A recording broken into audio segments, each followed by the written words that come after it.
Welcome back to my channel. Let we start the Flatshare second half. Tiffy Rachel is positively vibrating with excitement. You are joking. You are joking, she says, bouncing in her seat.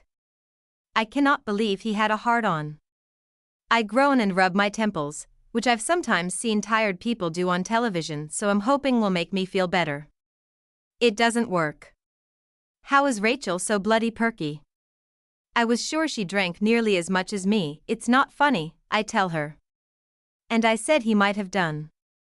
I'm not saying he definitely did. Oh, please, she says. You're not so out of action that you've forgotten what that looks like. 3 men in one night. You are literally living the dream. I ignore her. The head of editorial luckily found it funny that I was late, but I still have a huge pile of work to get done today, and it hasn't helped my to-do list that I arrived over an hour late. Stop pretending to check those proofs, Rachel says. We need a plan of action. For what? Well, what now? Are you calling Ken the Hermit? Going for a drink with Justin? Or jumping in the shower with Leon? I'm going back to my desk, I tell her, grabbing the stack of proofs. This has not been a productive session, she sings man-eater at me as I walk away. Rachel is right about the plan of action, though. I need to work out what the hell I'm going to do about the Leon situation. If we don't speak soon, there's a serious risk this morning will ruin everything. No more notes, no more leftovers, just silent, painful awkwardness. Humiliation is like mold, ignore it and the whole place will get smelly and green. I've got to text him. No. I've got to call him, I decide. It needs to be drastic. I check the clock. Well, he'll be asleep now. It's 2 in the afternoon, so I've got a glorious 4 hours or so in which I can't do anything about this situation.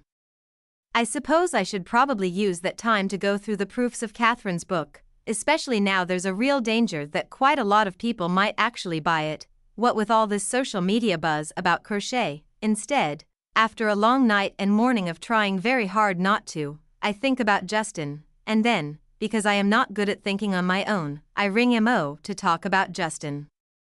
He sounds a little groggy when he answers the phone, as if he's just woken up. Where are you? I ask. At home. Why? You sound weird. Isn't it Gertie's day off? Yes, she's here too. Oh. It's odd to think of the two of them just hanging out together without me. It just doesn't work as a combination. From freshers' week of uni it was Gertie and me, inseparable. We took Mo under our collective wing at the end of first year, after seeing him solo dancing very enthusiastically to drop it like it's hot and deciding anyone with those moves needed to be involved in all our nights out. After that we did everything as a 3, and if a rare pairing did come about it was always me plus Gertie or me plus Mo. Put loudspeaker on? I say, trying not to sound petulant. Hang on. Hey, you're all set. Let me guess, Gertie says, you've fallen in love with Leon's brother. I pause. Normally your radar is pretty good, but you're way off, damn. Leon, then? Can't I just call you for a chat? This isn't a chat, Gertie says. You don't call at 2 in the afternoon for chats. You WhatsApp for that. This, I tell her, is why I rang Mo so? What's the drama? Gertie asks Justin. I say, too tired to argue with her. Ew. An oldie but a goodie. I roll my eyes. Can you let Mo chime in with something supportive, at least occasionally? What happened, Tiffy? Mo says. I fill them in on my evening. Or at least, an abridged version of it. I don't mention the dreadful kiss incident. It's just a lot of drama to fit in one phone call, especially when you're trying to check page numbers while you're talking. Also, as well as that, there's the whole I desperately don't want to think about it thing. This all sounds like pretty typical Justin behavior. Tiffy, Mo says. Well done for saying no, Gertie says, with surprising fervor. It's fucking creepy that he was at the cruise, and now this? I wish you could see how. There's a muffled noise and Gertie stops talking. I get the sense that Mo may have poked her. I didn't quite say no, I point out, staring down at my feet. I said in a couple of months, thought. That's still a hell of a lot better than dropping everything and running off with him again, Gertie says. There's a long silence. My throat feels tight. I need to talk about that kiss. I know I need to, but I can't seem to get there. Gertie, I say eventually. Would you mind if I just spoke to Mo? For a moment? There's another muffled sort of silence. Fine, sure, Gertie says. She is audibly trying not to sound miffed. Just me now, Mo says. I swallow. I don't want to talk about this here. I head for the office doors, down the stairs and out of the building. Outside everyone is moving a little more slowly than usual, as if the heat has calmed London down. You told me once that me and Justin took its toll on me. Mo doesn't say anything, he just waits. You said that would sink in eventually. And you said to call you when it does. More silence, but it's Mo-style silence, which means it is somehow incredibly reassuring. Like an audio hug. He doesn't need words, Mo, his arts are beyond them. Something weird happened last night. That Ken guy and I kissed, and then I remembered. Why can't I say it? I remembered sleeping with Justin after a fight. I was so unhappy. I'm tearing up, I sniff, trying very hard not to cry. How did you feel? Mo asks.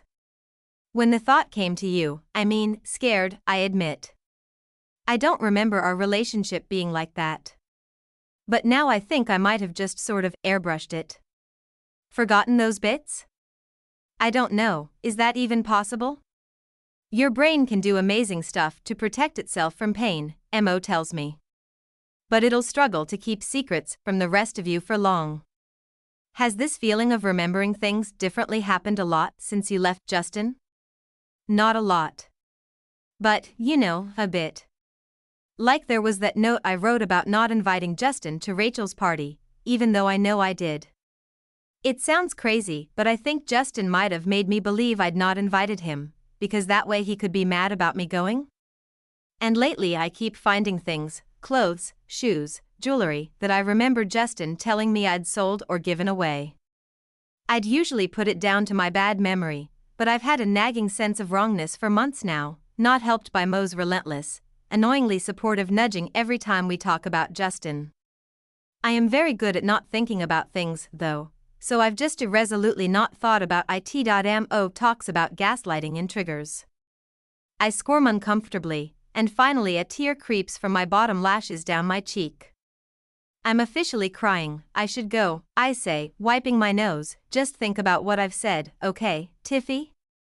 And remember how well you stood up to him last night. You've come a million miles already. Give yourself credit for that. I head back inside, suddenly drained. This last day has been too much. Up and down and up and down. Ugh. And the hangover is crushing. By the time I finally finish checking the proofs of Catherine's book, I've filed the nasty Justin thoughts back into their usual box, and I'm feeling a lot calmer. I've also had 3 packets of Whatsits, which Rachel suggested as the ultimate hangover cure, and which do appear to have taken me from full-on zombie to semi-sentient. So once I've dumped Crochet Your Way on Rachel's desk, I scuttle back to mine to do what I've been itching to do since last night, go back on Leon's Facebook page. There he is. He's smiling at the camera, his arms slung around someone at what looks like a Christmas party. There are twinkly fairy lights hung up behind them, and a room full of heads. I flick through his profile pictures and remember looking at these before. I'd not thought he looked at all attractive, and it's true that he's too gangly and long-haired to be my usual type. But clearly he is just one of those people who suddenly becomes fanciable in person. Maybe it was just the initial shock, and the nakedness. Maybe second time around it'll all be nice and platonic, and I can forget about it and call Ken the sexy Norwegian hermit. Although I can't face that, not after the way Justin humiliated me in front of him. No, don't think about Justin. Who's that? Martin says from behind me. I jump, spilling coffee across my scattering of very urgent post-it notes. Why do you always creep up on me? I ask, snapping the window closed and dabbing at the coffee with a tissue. You're just jumpy. So who was that? My friend Leon. Friend? I roll my eyes. Since when have you been even slightly interested in my life, Martin? He gives me an oddly smug look, as if he knows something I don't. or perhaps is just having some intestinal issues. What do you need? I ask, through gritted teeth. Oh, nothing, Tiffy. Don't let me interrupt you. And he walks off. I sit back in my chair and take a deep breath. Rachel pops her head up over her computer and mouth still can't believe it. Hard on at me, then does a double thumbs up. I sink further in my seat, hangover resettling, and decide that I will absolutely definitely never drink again. Leon ma'am at least provides distraction from painfully awkward memory of this morning. She's making astonishing effort. And it seems she was telling the truth about being single, no telltale signs of man about house. Richie and I got to be very good at identifying them in childhood, and she's not changed her hair and clothes since last time I saw her, which means she's not trying to fit to someone else. I talked to her about Kay. Feels surprisingly good. She nods in the right places and pats my hand, welling up occasionally, then makes me oven chips with nuggets, which all make me feel 10 years old again. Not unpleasant, though. Nice to be looked after. The strangest part is going back to the bedroom Richie and I shared when we moved to London in our early teens. I've only been back here once since the trial. Came to stay for a week after that, didn't think ma'am could cope alone.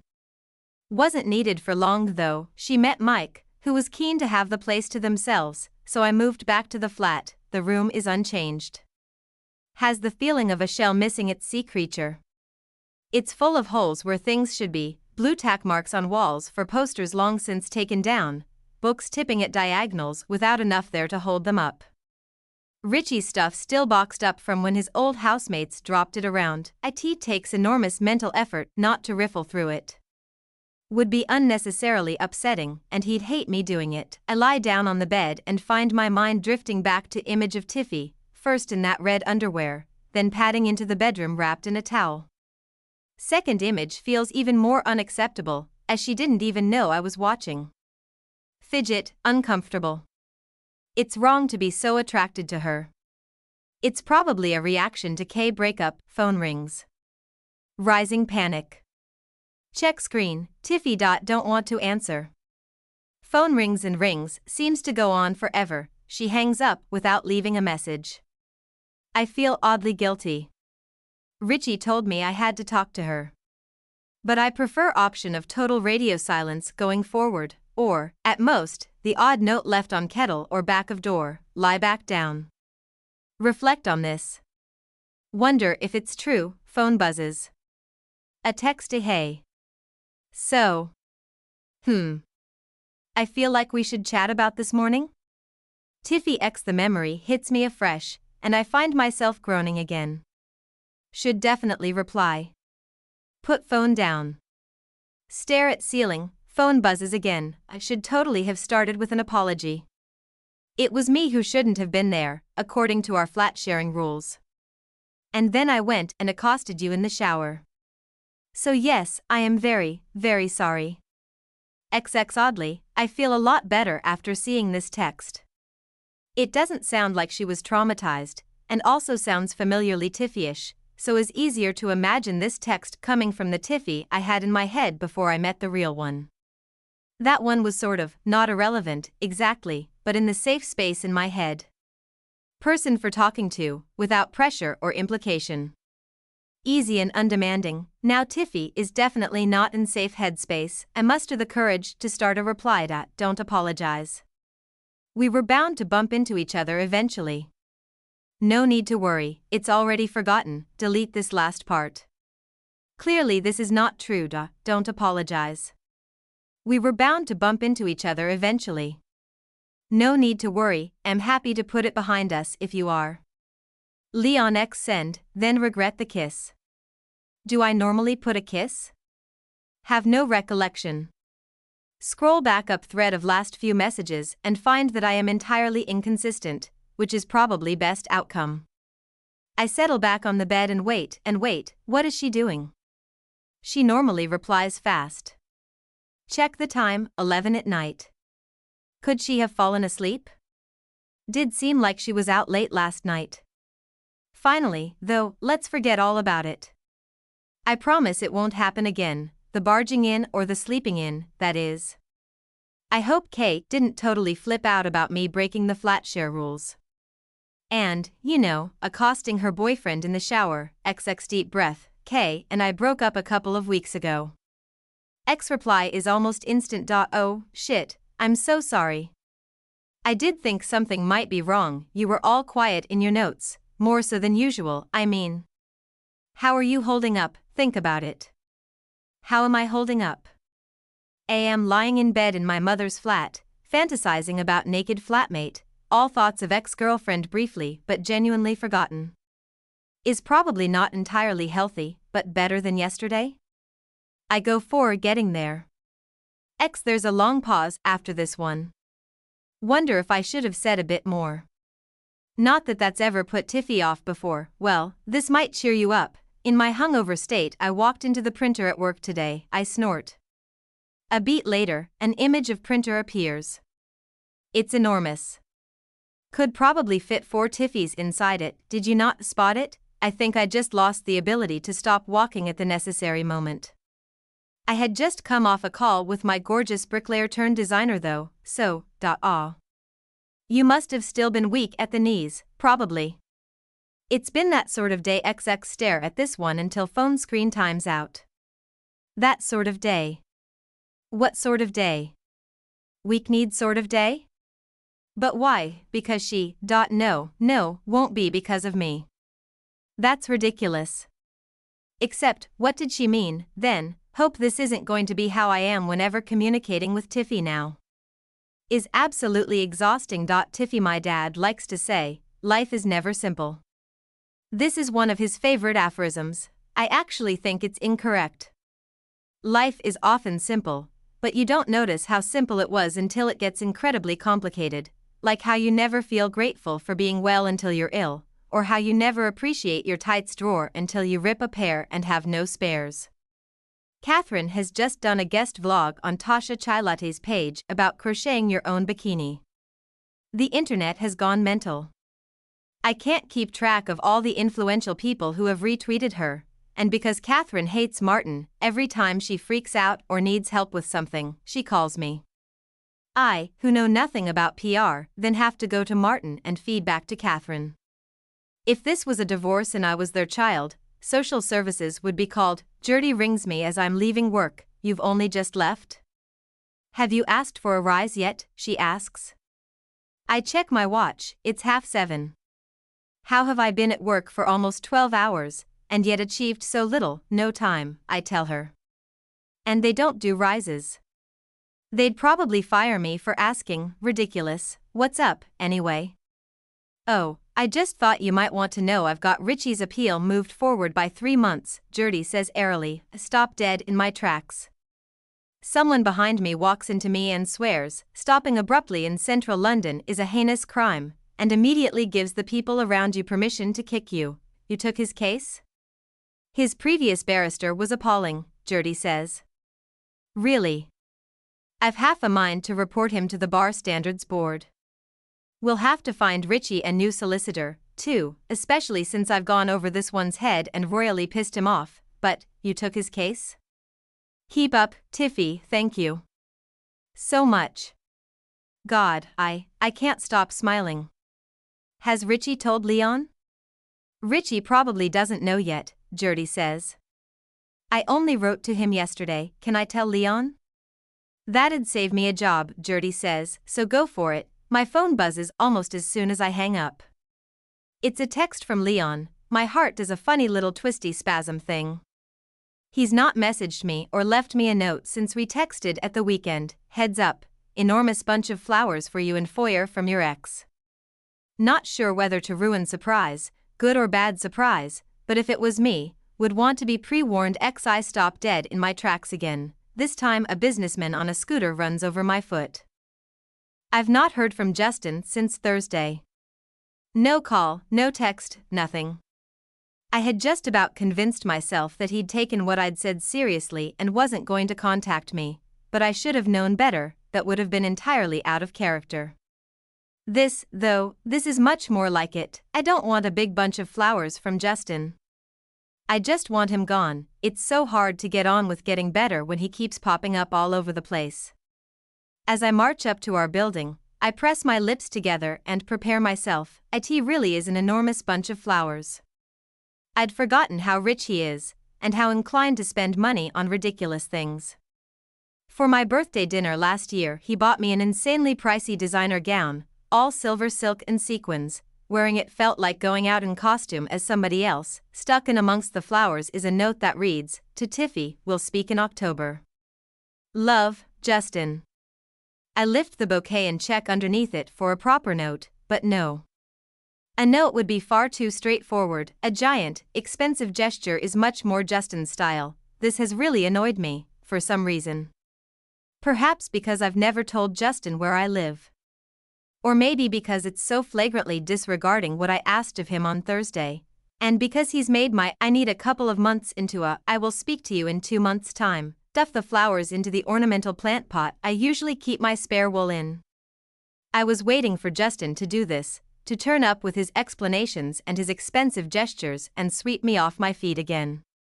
But that Facebook message, the engagement.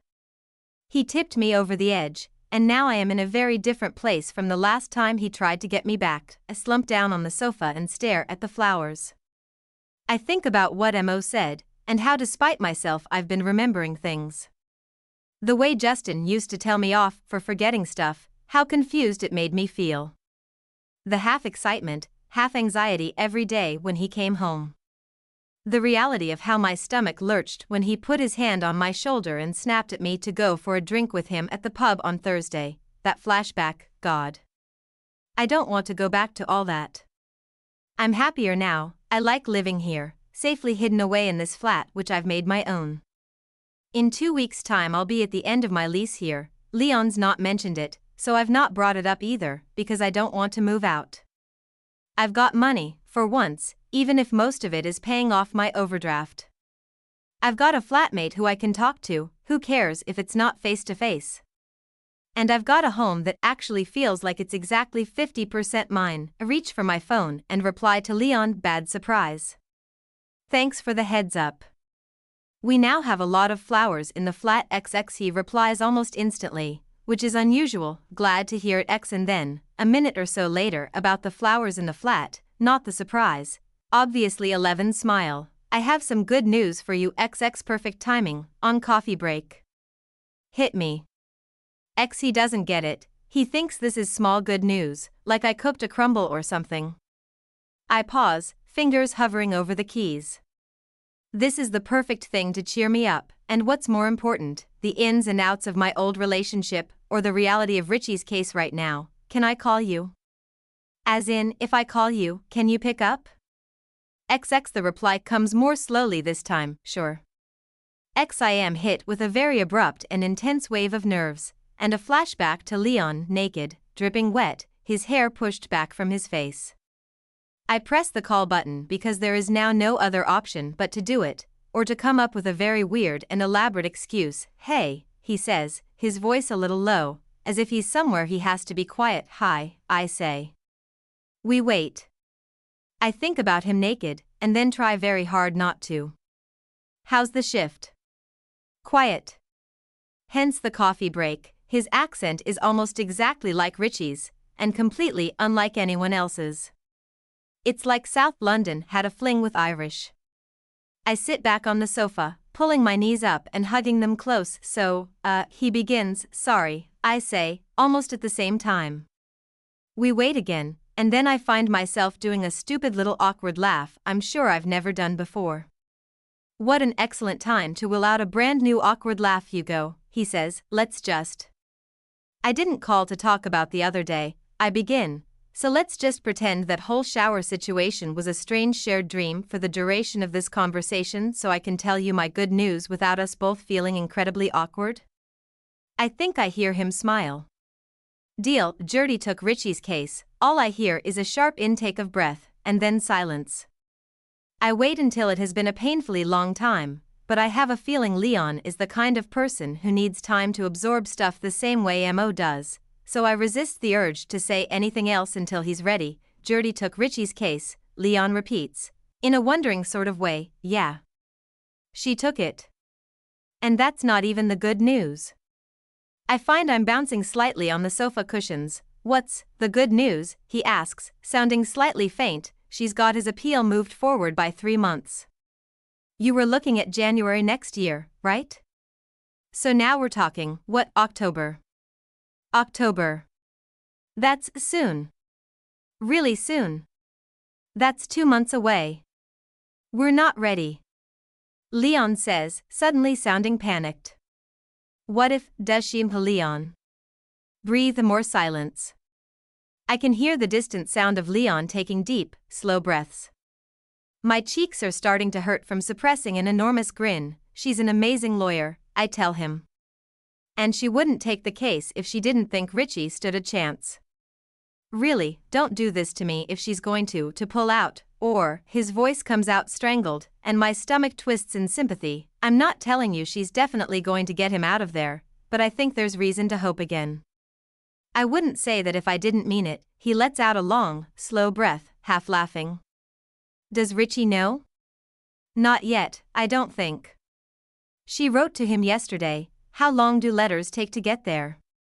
Depends, they tend to get held up at prison before they get to him.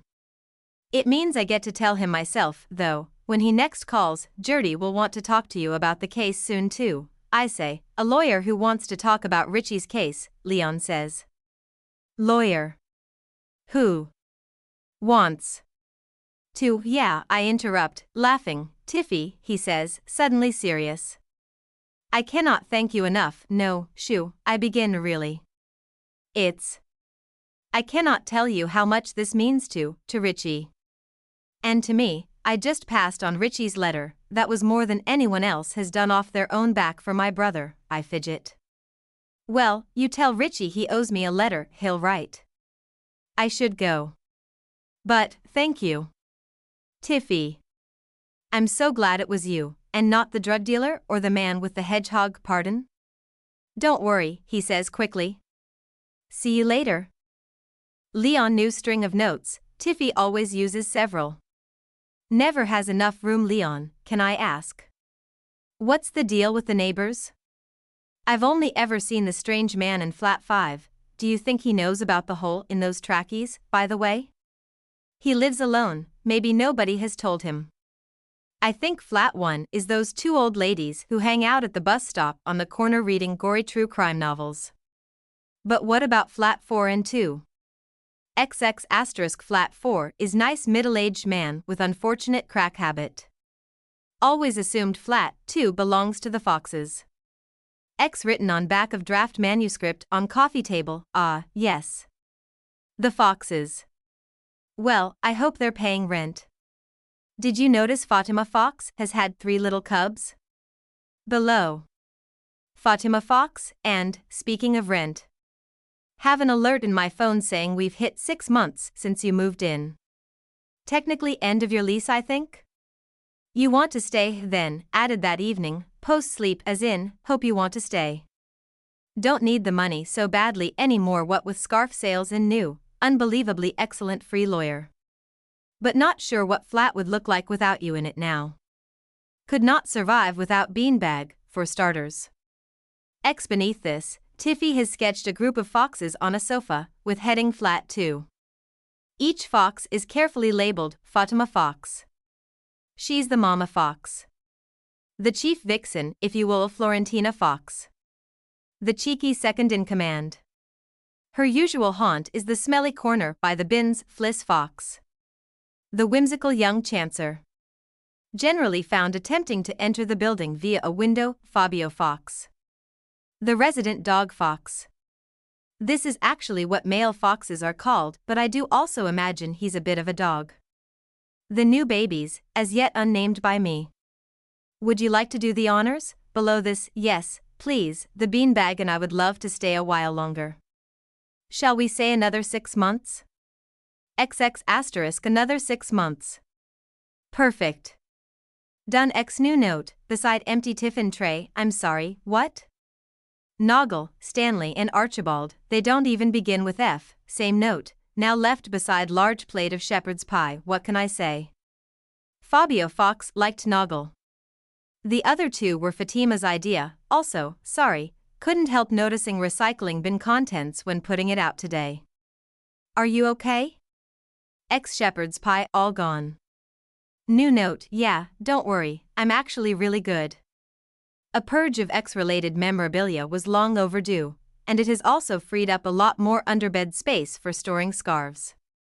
In case you were wondering, we're really not Team X anymore, XX*, no? Must say I'd become less keen on X anyway. Well, more scarf space is certainly welcome. Got my foot caught in one yesterday. It was lying on bedroom floor waiting to snag the unwary. Oops, sorry, I know I must stop leaving clothes on the bedroom floor.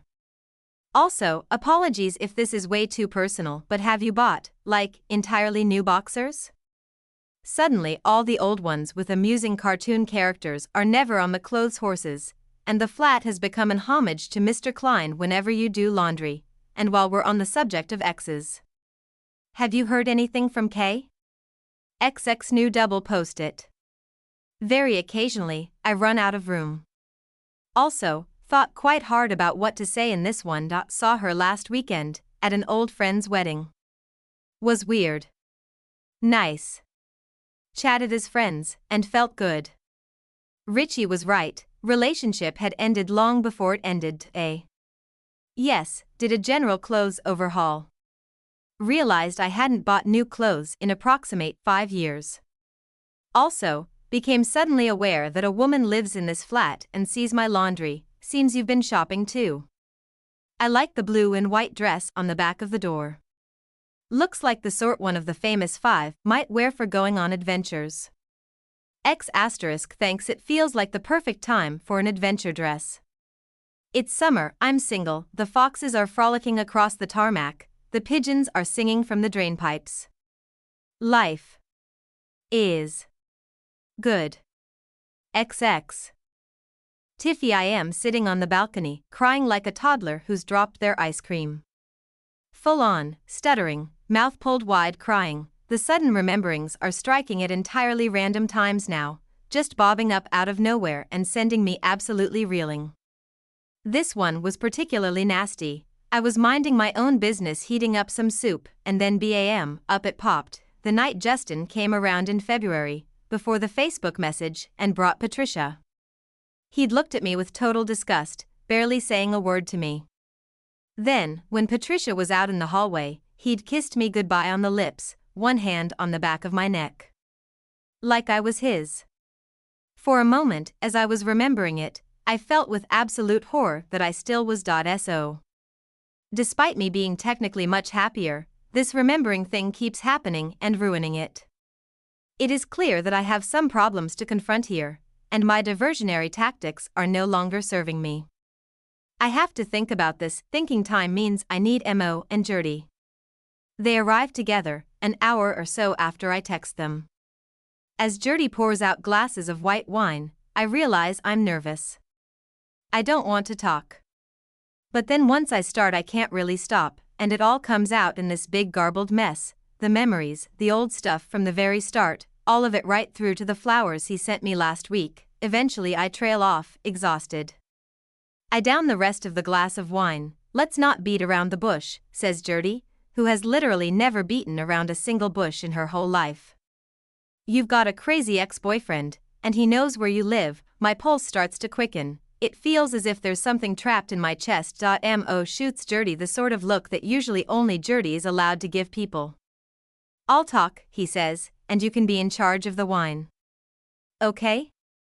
Gertie looks as if someone's just slapped her in the face. But then, curiously, she turns her head away from him, and from where I'm sitting I can see she's smiling. Weird. I wish I hadn't said I'd go for a drink with him in October, I say, faced with Mo's listening face. Why did I say that? I'm not sure you did say that, did you? I think he chose to take it that way, Mo says. But you don't have to see him. You don't owe him anything. Do you two remember all of this? I ask abruptly. I'm not imagining it? Mo pauses for a moment, but Gertie doesn't miss a beat. Of course we do. I remember every bloody minute of it. He was vile to you. He'd tell you where to be and how to get there, and then he'd walk you there because you wouldn't be able to find your way on your own. He'd make every argument your fault, and he wouldn't give up until you were sorry. He'd ditch you and then pick you up again at a moment's notice.